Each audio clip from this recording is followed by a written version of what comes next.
mais melhor eu me concentro, entendeu? Então por isso que eu não gosto muito do microfone, mais atrapalha assim, segurando do que ajuda. Amém? Irmãos, todo mundo que prega, todo mundo que sobe a esse culto, ninguém sobe tranquilo. Não é verdade, Gleide? Não é verdade, Valéria? Meus irmãos que ministram, o professor Alex, é assim. Ninguém sobe tranquilo. A gente sempre sobe com as pernas tremendo, né? É inevitável isso. Mas é muito confortante para aquele que ministra, quando está esperando, enquanto vai ministrar a palavra, ver Deus confirmando a sua palavra. Isso dá uma segurança fantástica, porque a gente diz assim, realmente o Senhor falou, porque Ele está confirmando. Quando o pastor Jânio orou aqui, segundo o propósito e a direção de Deus, e tudo o que ele falou, inclusive versículos que o Senhor colocou também no meu coração, versículos que Glei falou que o Senhor também colocou no meu coração. Então, à medida que a gente vai ministrando, vocês vão perceber que o Senhor vai confirmar por sua palavra aquilo que Ele já começou a falar nesse tempo. Eu vou dizer para vocês, eu só vou concluir o sermão, porque ele já começou a ser ministrado. Tomara a Deus que você não tenha cochilado na oração. Tomara a Deus que você não tenha dormido na hora do louvor. Tomara a Deus que você tenha prestado atenção naquilo que você estava louvando, para quem você estava louvando, no momento em que você estava louvando. Queira Deus que você esteja ligado, totalmente ligado no céu e desprendido por um pouco de tempo neste dia das coisas lá de fora. Desde a hora que a gente acordou até há poucos minutos atrás, a gente estava ligado nas coisas dessa terra. Fique ligado, ou continue ligado um pouco mais nas coisas do céu. Como diz o salmista, que o Senhor abra os nossos olhos para que a gente contemple as maravilhas da sua glória. Louvado seja Deus. Nós hoje vamos falar, ou nossa meditação será no tema que eu tenho para mim, que é a fonte de toda a nossa consolação, diante de todas as tribulações desta terra. Nós vamos falar hoje sobre o tema que é a razão da nossa fé. Nós vamos meditar hoje sobre um tema que enche o nosso coração de alegria e de expectativa. Eu quero meditar com vocês sobre a volta de Jesus. A volta de Jesus. Clara, evidente, e os sinais já podem ser vistos. E o título do nosso tema é muito propício: Ouro de Touro. Jesus vai voltar. E Jesus está voltando. E o nosso tema da nossa meditação nessa noite é Ouro de Touros.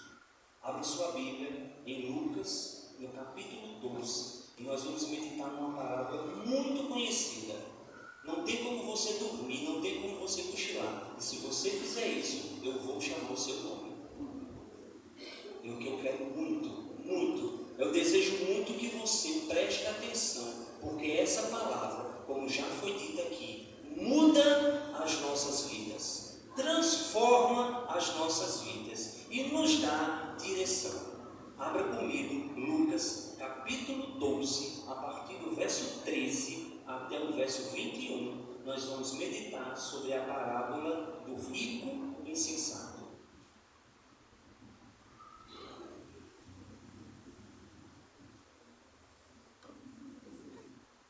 Eu pensei que minha ficha estava ruim, mas era a letra da Bíblia que era pequena.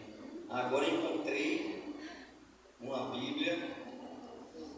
Diz assim, a partir do verso 13, acompanha comigo. Nesse ponto, um homem estava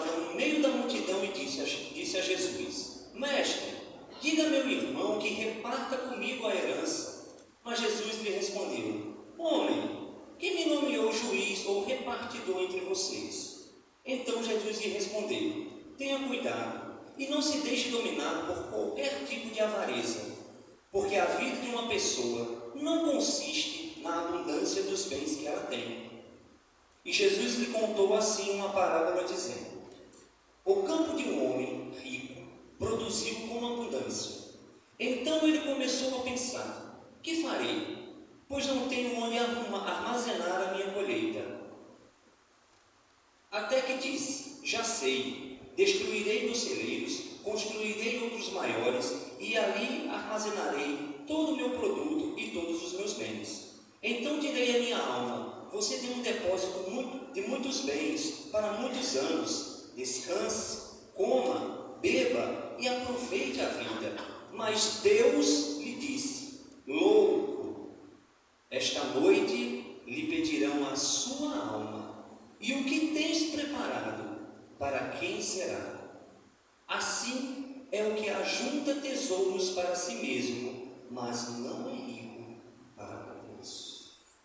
Se você esteve ligado até agora no culto, tenho certeza que você ouviu essa palavra. Não tenho dúvida que você ouviu essa palavra. Há uns anos atrás, um homem, um compositor muito famoso, ele compôs uma música em maio de 1973, chamada Ouro de Touro. Alguns aqui conhecem o compositor Raul Seixas. E um verso dessa música, ele diz assim: eu deveria estar contente, porque conquistei tudo o que eu quis, mas confesso abestalhado que eu estou decepcionado. Isso reflete o vazio de uma vida presa às coisas desta terra. Se esse homem tivesse escutado um servo de Deus chamado Agostinho de Hipona, Agostinho poderia ter dito para ele assim: o homem tem um vazio tão grande dentro de si, que este vazio é do tamanho de Deus. Ou seja, só Deus pode preencher o vazio que existe dentro de um homem. E Agostinho ainda diz mais em seu livro Confissões: Senhor, fizeste-nos para ti, e o nosso coração anda inquieto enquanto não descansarmos em ti. Agostinho ali poderia ter dado uma aula de teologia para aquele homem e ter dito que realmente a procura por ouro, por riqueza daquele homem consistia unicamente em ouro de touro. Ouro de touro, para quem não conhece, é um minério muito parecido com o ouro real, só que o seu valor é muito pequeno se comparado com o ouro de verdade. Por isso, todo aquele que acredita que aquele minério tem um valor é chamado de tolo, porque é ouro de tolo. Engana aos tolos, engana aquele que não conhece o verdadeiro ouro, isto é, a verdadeira riqueza.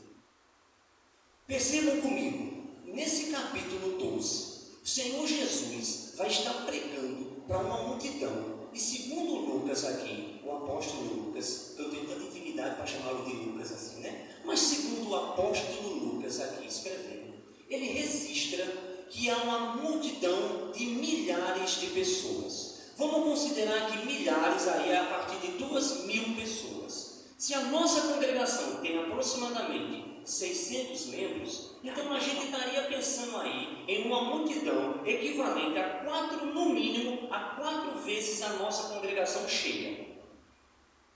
Então Jesus começa a pregar a essa multidão.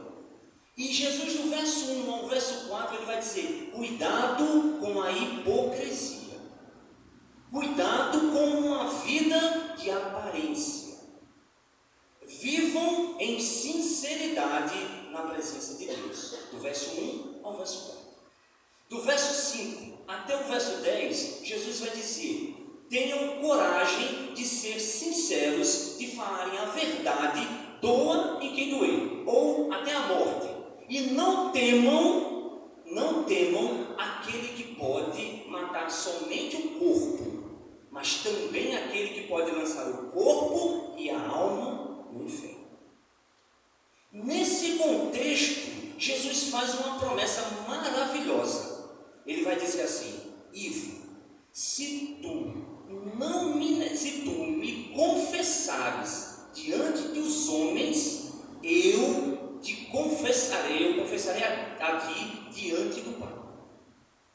Olha que promessa maravilhosa. Quem está prometendo é o Senhor Jesus, mas também faz uma advertência: Ivo, se tu me negares diante dos homens, eu também te negarei diante do Pai. Do verso 10 até o verso 11, ele vai dizer: não temam, porque o Espírito Santo está com vocês, e ele vai lhe dizer o que você vai dizer diante de qualquer pessoa, seja ela a mais alta autoridade. Percebam que Jesus está falando sobre viver na presença dele. Jesus está falando sobre o Espírito Santo como o nosso guia, como a nossa força, como a nossa fortaleza. Jesus está falando sobre uma promessa pós-vida, ou seja, ser fiel aqui e também ter o galardão da pós-vida ou após essa vida. Jesus está falando sobre as riquezas celestiais. Jesus está falando sobre a eternidade. De repente, um homem se coloca no meio da multidão, olha só, e diz: Mestre, manda que o meu irmão reparta comigo a herança. Não parece fora de contexto? Não parece que ele está ali um peixe fora d'água? Não se iluda não, porque isso acontece também aqui com a gente. A gente está ministrando, a gente está ouvindo louvores, a gente está ouvindo a ministração, a gente está ouvindo sobre Jesus, a gente está ouvindo sobre a volta do Senhor Jesus, a gente fala sobre a preparação que nós precisamos ter de viver em santidade aqui nesta terra para ver a face do Senhor Jesus. Enquanto isto, Modesto está dizendo: Senhor, manda que o meu irmão divida comigo a herança. Isto é, os meus olhos estão fixos nas coisas da terra, enquanto está se falando sobre as coisas do céu. E o apóstolo Paulo, em 2 Coríntios, no capítulo 4, no verso 18, ele vai dizer: não se atente para as coisas que se veem, mas atente-se para as coisas que não se veem, porque as coisas que se veem são temporais, mas as coisas que não se veem são eternas. Olhe fixamente, atentamente, como já foi dito aqui, o alvo é Jesus, o alvo é o céu, o alvo é Jerusalém, o alvo é Deus. O que vier disso, tá bom, e se não vier, tá bom. Ou você quer mais do que a graça do nosso Senhor Jesus Cristo, o amor de Deus, o nosso Pai, e a consolação do Espírito Santo? Eu desafio qualquer doutor em Bíblia me mostrar uma bênção maior do que essa. E este homem, ele diz assim: Mestre, diz a meu irmão que reparta a herança comigo. Sabe o que parece aqui, meu irmão? Parece aqui que ele está, não é familiar, determinando alguma coisa para Deus fazer. Não está parecendo aquele negócio: Senhor, eu determino que a vitória será assim, assim, assim, assim. Senhor, eu declaro pela fé que este carro, cadê? Qual é um carro bonito? Amarok, lembrei, viu? Amarok será o meu carro em 2024. Eu determino. Naquela época, aquele homem está dizendo: Senhor, mestre, diz a meu irmão que faça isso. Hoje, dentro das igrejas, a pessoa levanta a mão, diz que direcionado pelo Espírito Santo, e determina. Ele só não determina que ele vai pregar, só não determina que ele vai orar, só não determina que ele vai interceder, só determina as coisas que ele pode ter desta terra.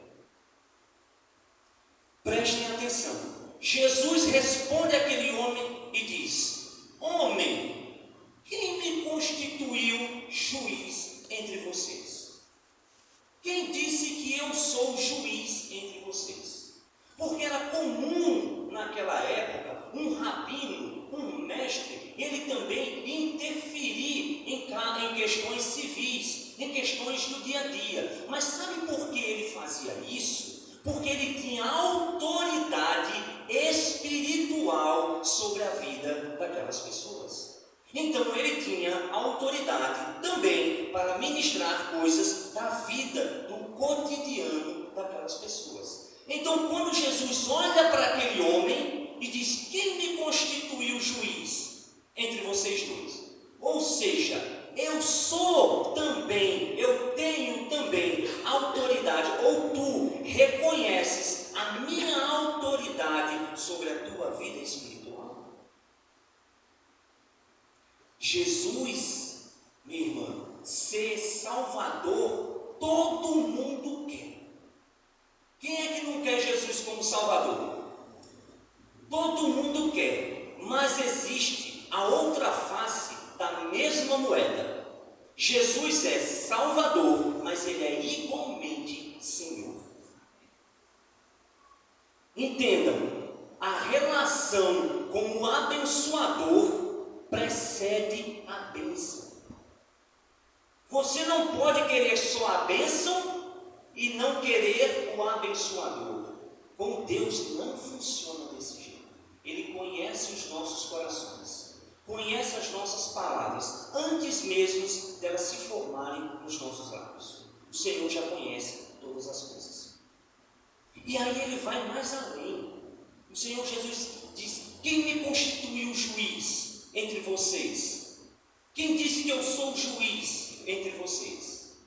Aí ele diz algo que eu acho fantástico nisso. Ele vai dizer: cuidado, pelo menos na NVI diz assim: cuidado, fiquem de sobreaviso contra todo o tipo de ganância, pois a vida de um homem não consiste na abundância dos seus bens.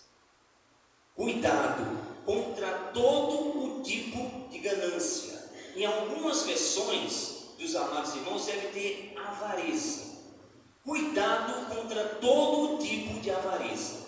Eu quero citar pelo menos 2 tipos de avareza para tu se ligar. A primeira, a avareza. Tem gente que é avarento por aquilo que tem e prende e abraça aquilo como a sua razão de viver, como seu objetivo de vida. Fato é que quando ele perde aquilo ali, quando aquilo se esvai pelos seus dedos, ele tira a própria vida, porque não encontra razão de viver que não seja por aquilo que está nessa terra, isto é, pelo ouro dos touros. Mas tem outro tipo também de ganância ou de avareza que quase ninguém percebe. São aqueles avarentos que buscam, que não têm, mas buscam ter as riquezas dessa terra como a razão de suas vidas. E empregam todo o seu fôlego de vida, toda a sua inteligência, todos os seus dons, todos os seus talentos para adquirir dinheiro. E vive, e pensa, e respira, e planeja ter dinheiro. Esse também está mergulhado na avareza. Jesus diz: cuidado, seja para aqueles que têm riqueza, seja para aqueles que estão buscando riqueza. Cuidado. Jesus não condena a riqueza. Ele está advertindo contra a ganância, contra a avareza. E Paulo vai dizer em Efésios, no capítulo 5, no verso 5, diz que não se engane os devassos, os impuros e os avarentos, que é idólatra ou que é idolatria, não entrarão ou não terão parte no reino de Deus e no reino de Cristo. Paulo está dizendo aqui que a avareza é a mesma coisa da idolatria. Ou seja, aquilo ou alguém que substitui o lugar de Deus na minha vida. Ou seja, a primazia de Deus em nossas vidas. A gente tem que tomar cuidado muito sobre isso. Eu acho muito bonito, e a gente poderia meditar nesse verso por muitos dias, quando o Senhor Jesus, em Provérbios, Deus, em Provérbios 23, 26, ele vai dizer uma coisa que eu acho fantástica. Ele vai dizer assim: filho meu, dai-me o teu coração e os teus olhos se atentem para os meus mandamentos. Olha que coisa fantástica. Ele está, olha que pedido irresistível de Deus. Ele está dizendo: meu filho, só em Deus nos tornar filho dele, meu irmão, já é uma grande bênção nas nossas vidas.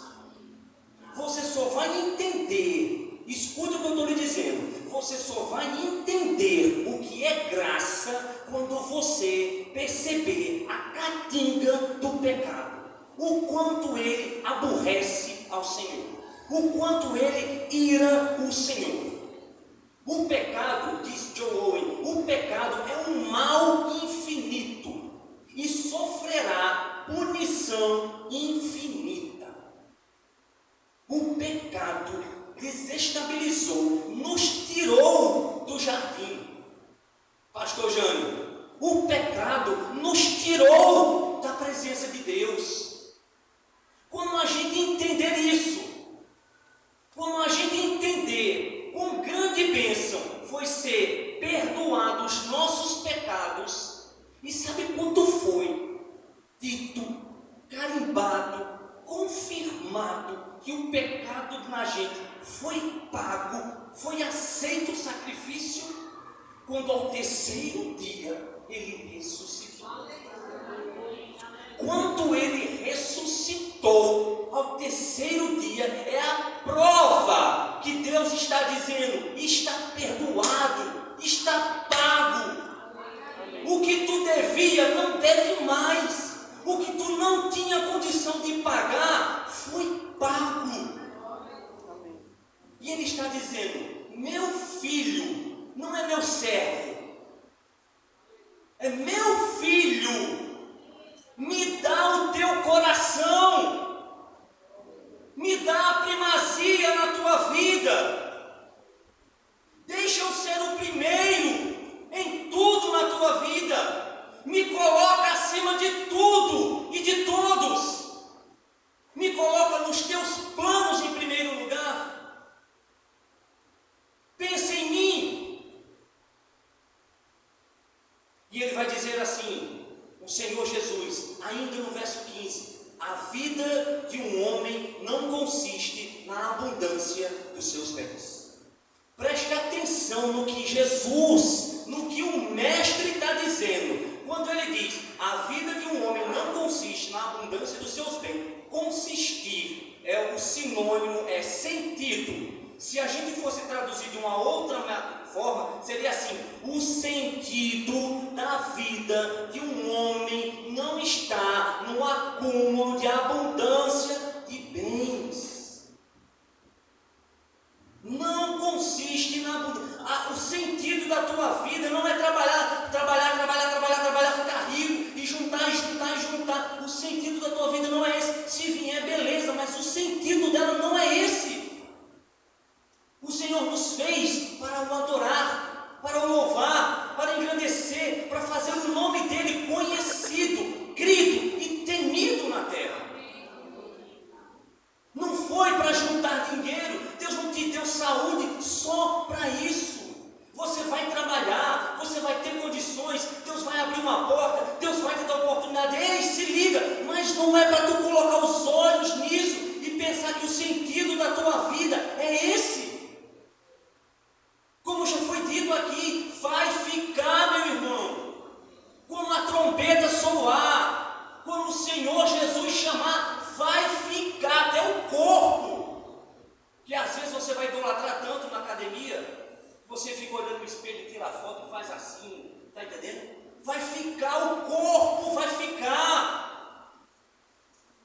Entende, irmãos? O sentido da vida não é esse.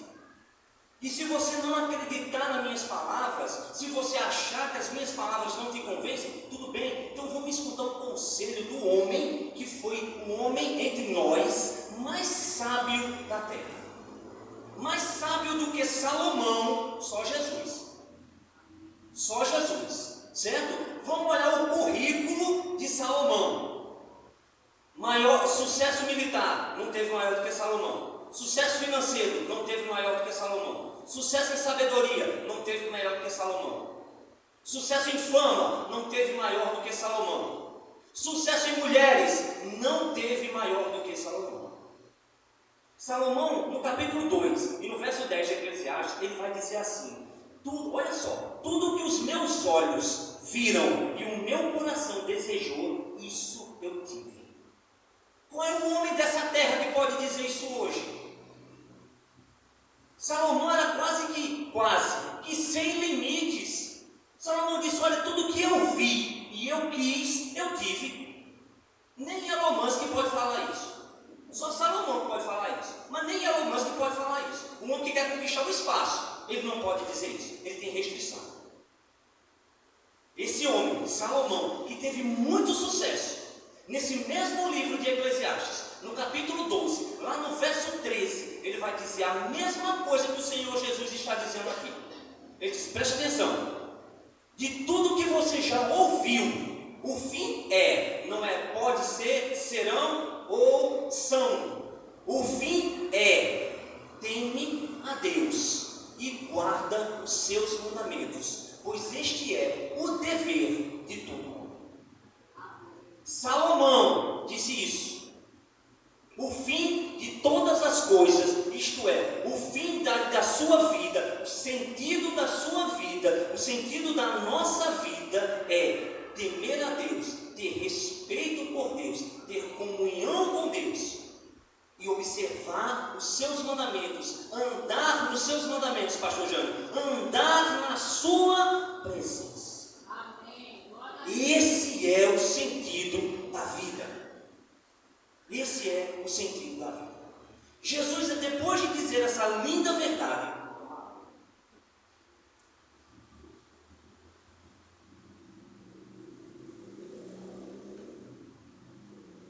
depois de ele dizer essa linda verdade, agora ele vai desenhar essa verdade. Aí a Bíblia diz: então lhes contou uma parábola. Então Jesus começou a desenhar essa verdade de que a vida de um homem não consiste na abundância dos seus bens. O sentido da vida não está no acúmulo de riqueza. Sabe por quê, irmãos? Porque a nossa vida, ela se manifesta nas nossas relações, não nas nossas posses.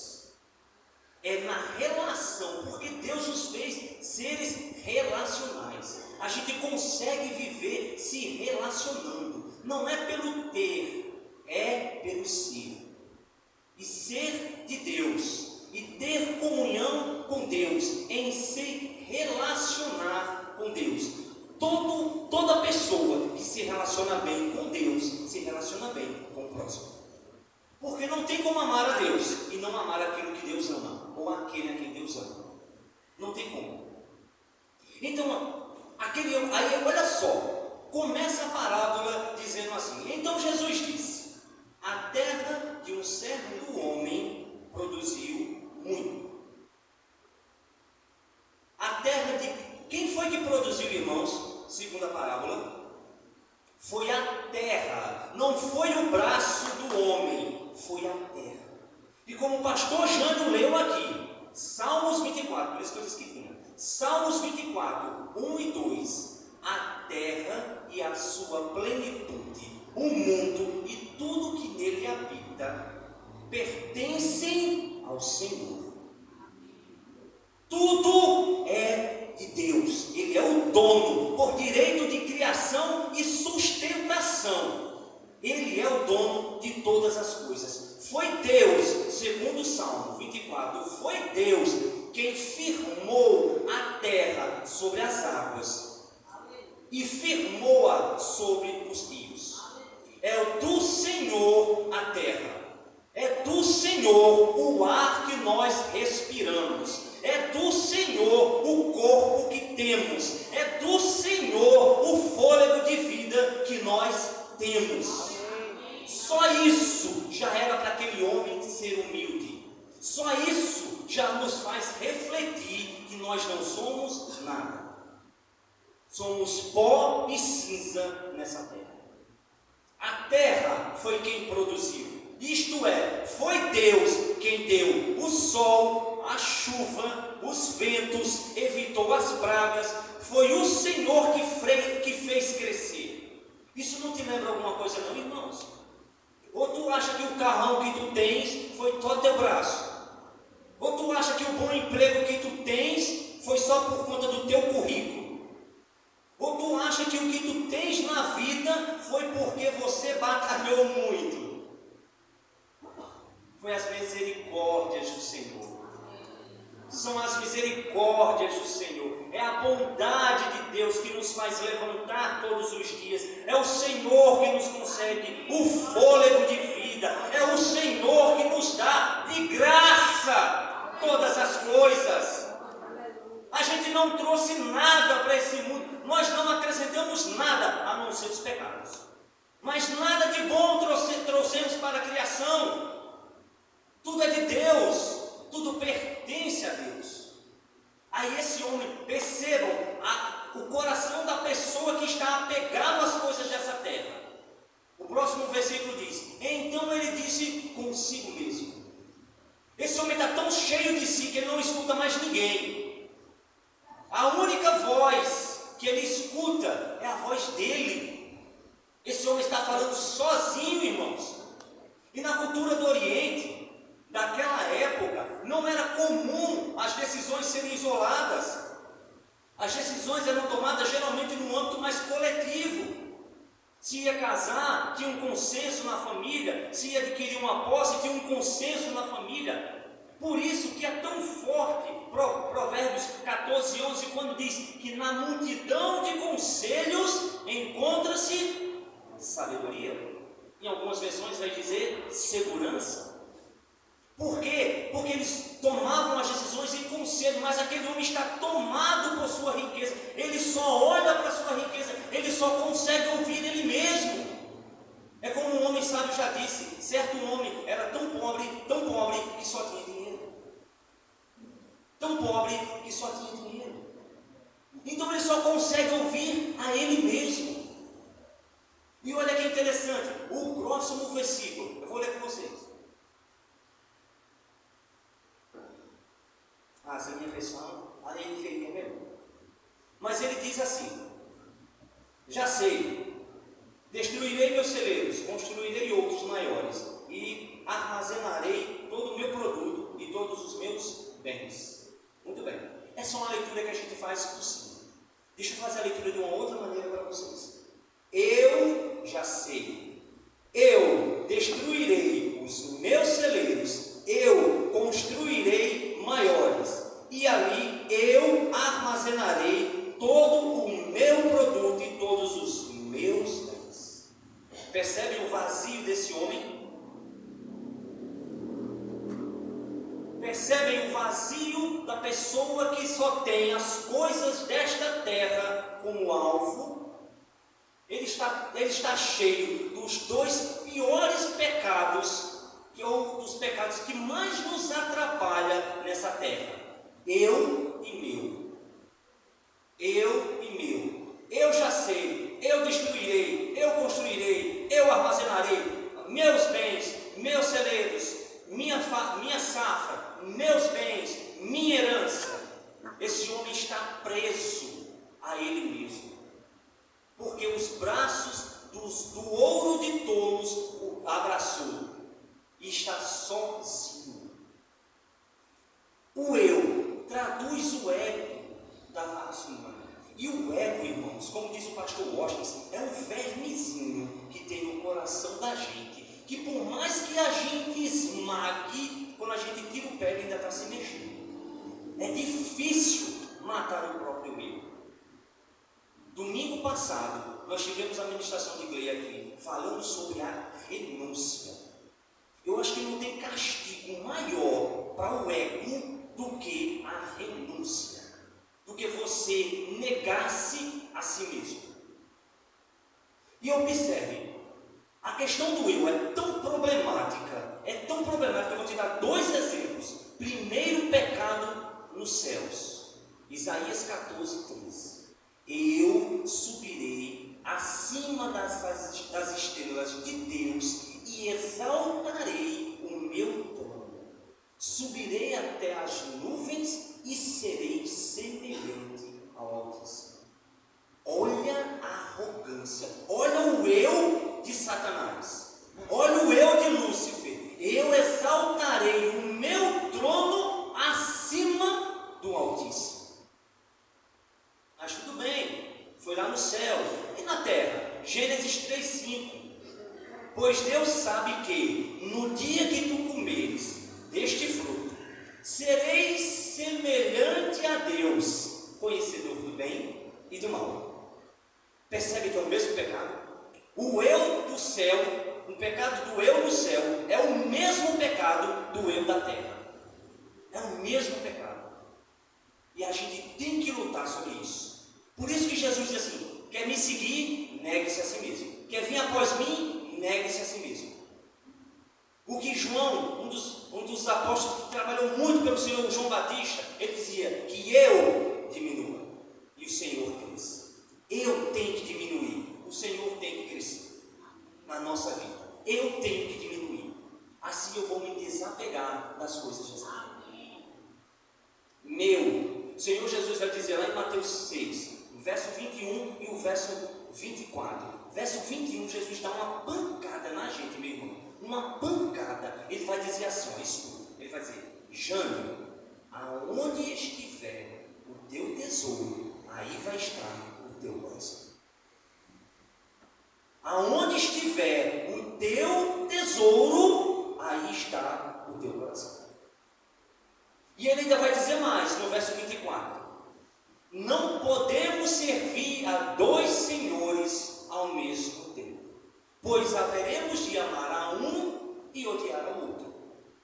Não podemos servir a Deus e a Mamon. Aí eu pulei uma parte do versículo. Talvez você tenha dito assim: mas irmão, eu não odeio a Deus. Mas a outra parte do versículo que eu pulei diz assim: pois há de servir a um e desprezar o outro. Talvez a ideia de odiar a Deus não esteja tão clara na tua mente. Mas o Senhor Jesus, sabendo de todas as coisas, ele vai dizer: pois há de servir a um e desprezar o outro. Porque o próprio Senhor Jesus diz: não pode servir a 2 senhores. Ou há de servir a um, ou há de servir ao outro. Ou servir a um e desprezará o outro. Percebe como é importante isso? E esse homem está tomado dessas coisas. Aí esse homem, mais na frente, ele vai dizer, olha, aí ele chega ao ápice da loucura dele. Ele vai dizer assim: então direi à minha alma: tu já tens fartura de bens por longo tempo. Descansa, come, bebe e alegra-te. Olha que loucura. Ele está dizendo para a alma dele, ele está colocando o que ele tem no celeiro, irmãos, como a segurança para a sua alma. Olha como isso é perigoso. Ele está colocando a segurança dele nas coisas materiais. Esse homem não sabe que o Senhor é o nosso refúgio e a nossa fortaleza. Que o Senhor é o nosso socorro bem presente. E que por isso não temeremos mal nenhum. Ainda que os montes se transportem para o meio dos mares, nós confiaremos no Senhor. Nós descansaremos no Senhor. O Senhor, preste atenção, o Senhor é a minha e a tua segurança. Não há segurança nas coisas materiais, onde a traça e a ferrugem come e o ladrão vem e rouba. A nossa segurança está em Deus. A nossa segurança está em Cristo Jesus.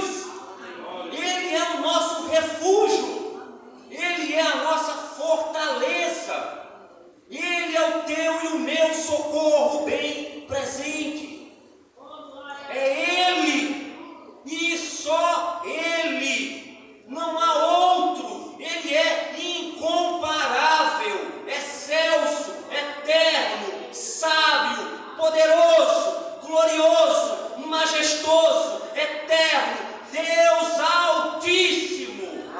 Ele é Deus. Ele é Deus. Ele é a nossa fortaleza. Ele é a nossa segurança. Não é o que você tem. Porque o que você tem ou o que você administra vai ficar nessa terra. Aí ele vai diz ele para a alma dele: descansa, minha alma. Veja a loucura do homem. Não tem problema, irmão, ele é criança, não tem problema não, pode deixar. A gente já foi assim, pastor João também já foi assim, já foi crescido. Viu? Percebam, irmãos, percebam, volte para cá, percebam. Olha só, ele está dizendo para a alma dele: descansa. Descansa, pastor, que agora tu tens uma Hilux. Olha, descansa, Ivo, que o teu carro agora é zero. Pastor Araújo, descansa, pastor Araújo, que agora tu tens uma casa na praia, pastor Araújo. Descansa. Tiago, agora não. Tiago, descansa, porque tu agora és doutor, Tiago. Descansa. Diz a tua alma, Tiago, descansa. O Senhor Jesus vai dizer em Mateus 11: vinde a mim, todos vós que estão cansados e sobrecarregados, e eu vos aliviarei. Tomai de mim, aprendei de mim, que sou manso e humilde de coração, e encontrarei o que? Descanso para as vossas almas. O nosso descanso está em Jesus. Em Jesus está o nosso descanso. Esse homem continua na loucura dele e diz para a própria alma: coma e beba. Como é que a alma vai comer e beber, meu irmão? As coisas dessa terra. Isso é ilusão. A alma não se contenta com isso. A alma não se contenta. Nós somos o país com maior índice de depressão do mundo, segundo a OMS. Do mundo. E muita gente, o Brasil é a igreja que, o povo evangélico, vamos dizer assim, segundo o último censo do IBGE, no Brasil é o que mais cresce. As igrejas estão apinhadas, lotadas. Por quê? Pela bênção e não pelo abençoador. Querendo satisfazer a sede e a fome da alma com coisas dessa terra. João 6,51, Jesus vai dizer: eu sou o pão da vida que desce do céu. Quem comer deste pão viverá para sempre, diz o Senhor. É o Senhor Jesus que é o alimento das nossas almas. O resto é arroz com ovo. O resto não sustenta. O resto engana. O Senhor Jesus, só Ele, só o Senhor Jesus é o alimento que sustenta a minha e a tua alma. Por isso que quando tu vem para a igreja, tu sai melhor. Porque tu se alimenta, tu alimenta a tua alma. Teu coração é aquecido, a tua fé é renovada, as tuas forças é renovada, os teus olhos são abertos. Por quê, irmãos? Porque tu és alimentado com esta palavra. É o pão vivo que desce do céu. E aquele que come, vive para sempre. Diz o Senhor. Aí ele vai dizer: alegra-te, ó minha alma, alegrar-se com as coisas materiais. Irmãos, você já tentou fazer isso que eu sei, se alegrar, mas você vai observar e você vai concordar comigo que a alegria é rapidinho, é bem pouquinho. Tem um carro novo, daqui a pouco sai o cheiro de novo do carro, a perder o valor para você. Aquela casa boa que você comprou, cadê o pastor? Já sabe, aquela casa boa que você comprou na praia, daqui a pouco você não quer nem mais ir. Porque é passageiro, não alimenta a alma. O que alimenta a alma é o Senhor Jesus. E o que alegra a nossa alma? Gleice aqui, ela citou pelo Espírito Santo, Filipenses 4,4. Paulo diz assim: regozijai-vos sempre no Senhor. Outra vez vos digo, regozijai-vos. Regozijar-se é alegrar-se intensamente. Ele está dizendo: alegrem-se muito, fiquem muito alegres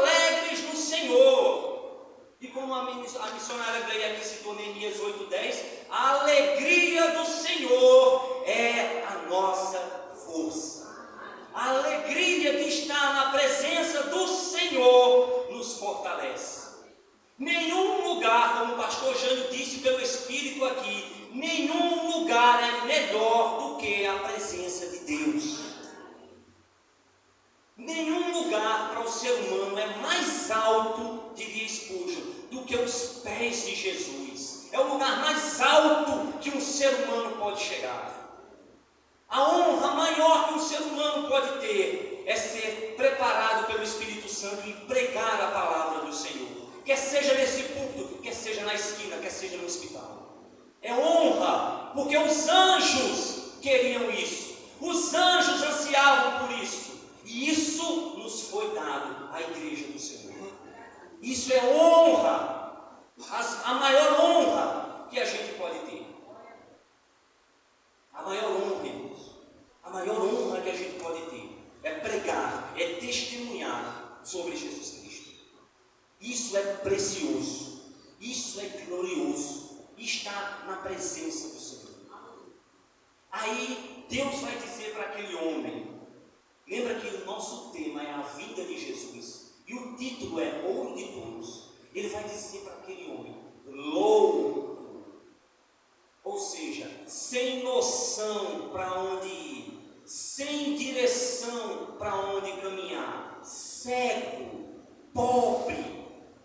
Tu que estás pensando que pode todas as coisas, ou que faz, ele está dizendo, tu és louco. Por quê? Porque esta noite te pedirão a tua alma. Para quem será o que tu tens preparado? Esta noite significa que ao final do dia, ao final da vida, eu e você, como o pastor Jânio disse, haveremos de prestar contas a Deus. Em 2 Coríntios, no capítulo 5, no verso 10, o Senhor vai dizer isso. Todos nós haveremos de comparecer diante do tribunal de Cristo para prestar contas do que fizemos por meio do corpo e receber, quer sejam bem, quer sejam mal. Todos nós haveremos de estar diante de Deus para prestar contas. E Paulo ainda vai dizer, em 1 Coríntios, no capítulo 3, no verso 3, ele vai dizer que o fogo provará as nossas obras. O fogo provará as nossas obras. E Jesus disse assim, na sua palavra, louco, esta noite te pedirão a tua alma. O que tu tens preparado, para quem será? Tu se encheu de ouro de tolo ou ouro puro. A riqueza que tu juntou é para esta vida ou para outra vida.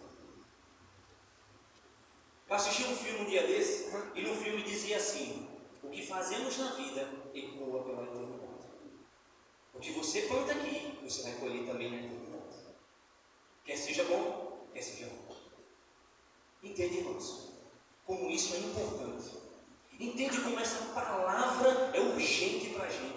Porque como o pastor Lostes mesmo já disse aqui, o materialismo que a gente vive está tirando, roubando de nós o senso da eternidade e nos fazendo pensar que tudo está aqui e agora, e que não há depois disso nada, ou pelo menos vivemos como se não existisse uma vida após esta vida, e que a vida após esta aqui é eterna, quer seja com Deus, quer seja sem Deus, é eterna, não muda. E nós precisamos acordar, porque Jesus está voltando. O Senhor está voltando.